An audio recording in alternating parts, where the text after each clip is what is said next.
오늘은 토요일 시편 강해 시간입니다.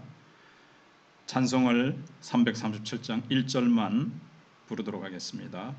내 모든 시험 무거운 짐을 주 예수 앞에 아뢰이면 근심에 쌓인 날 돌아보사 내 근심 모두 맡으시네.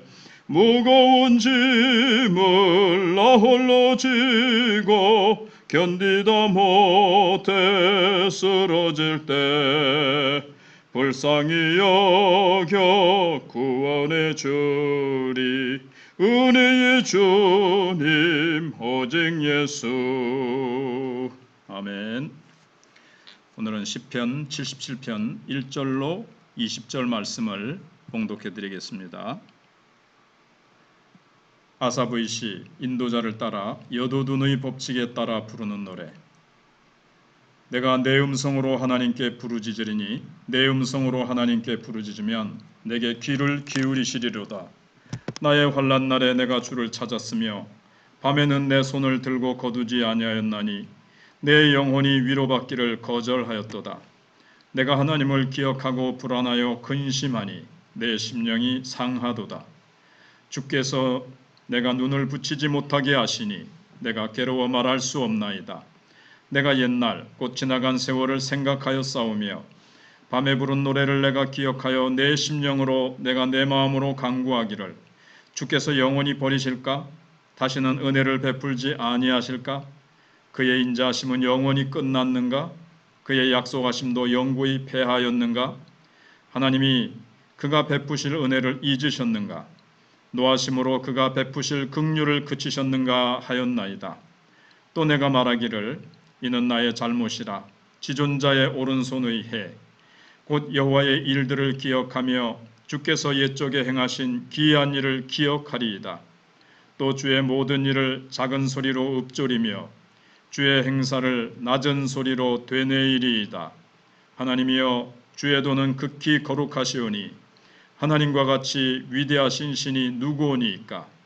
주는 기이한 일을 행하신 하나님이시라. 민족들 중에 주의 능력을 알리시고 주의 팔로 주의 백성 곧 야곱과 요셉의 자손을 속량하셨나이다. 하나님이여 물들이 주를 보았나이다. 물들이 주를 보고 두려워하여 깊음도 진동하였고 구름이 물을 쏟고 궁창이 소리를 내며 주의 화살도 날아갔나이다. 회오리 바람 중에 주의 우레소리가 있으며 번개가 세계를 비추며 땅이 흔들리고 움직였나이다. 주의 길이 바다에 있었고 주의 곧은 길이 큰 물에 있었으나 주의 발자취를 알 수 없었나이다.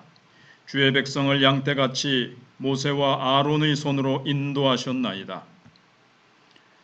오늘 말씀 시편 77편의 주제는 영혼의 어두운 밤을 지날 때 자신을 돌아보고 하나님을 바라보자는 겁니다.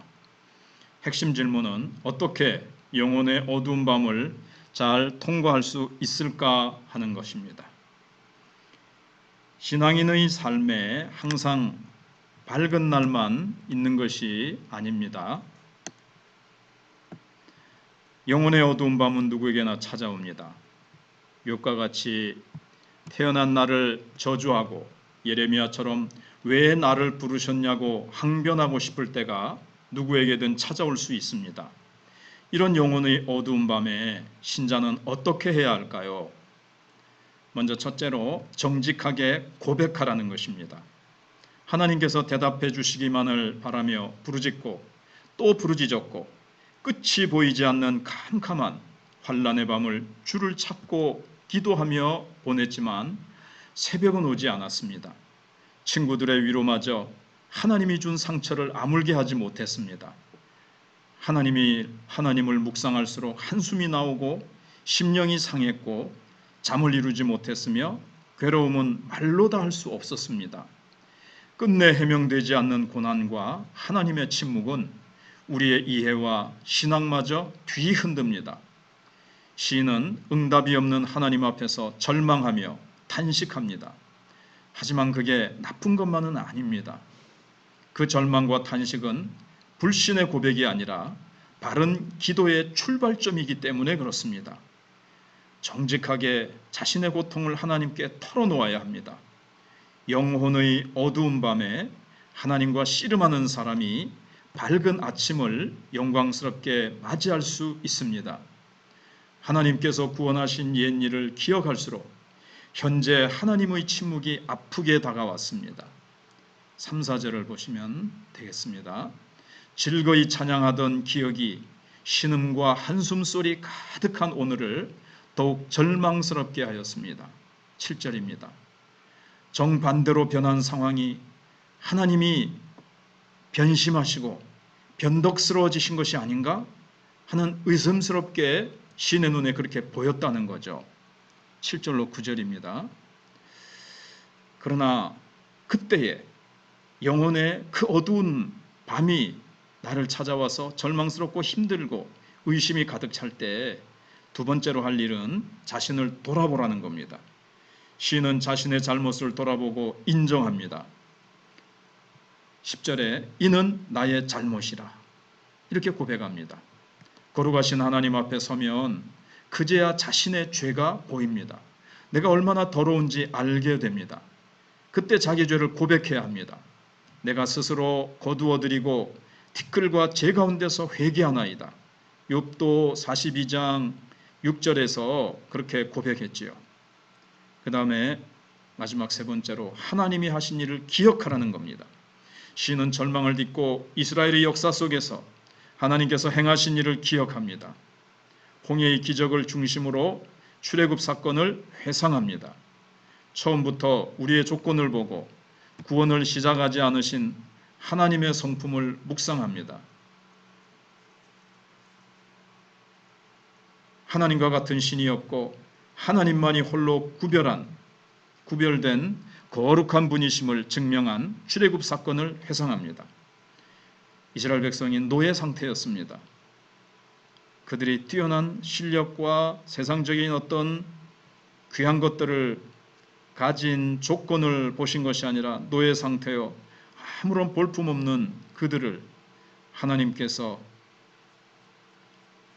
단지 아브라함에게 약속하시고 아브라함마저 하나님께서 누구보다 탁월해서가 아니라 하나님의 사랑하셔서 택하시고 부르셨고 그들의 후손에게 약속하신 그 약속을 신실하게 이루시는 하나님이 그들을 조건 없이 부르시고 구원하신 것입니다. 홍해를 가른 사건은 단순한 자연을 향한 이적이 아니라 혼돈의 세력을 이기신 창조주 하나님의 승리였습니다. 그러니 현재의 우리 고난과 혼돈도 하나님의 구원 역사의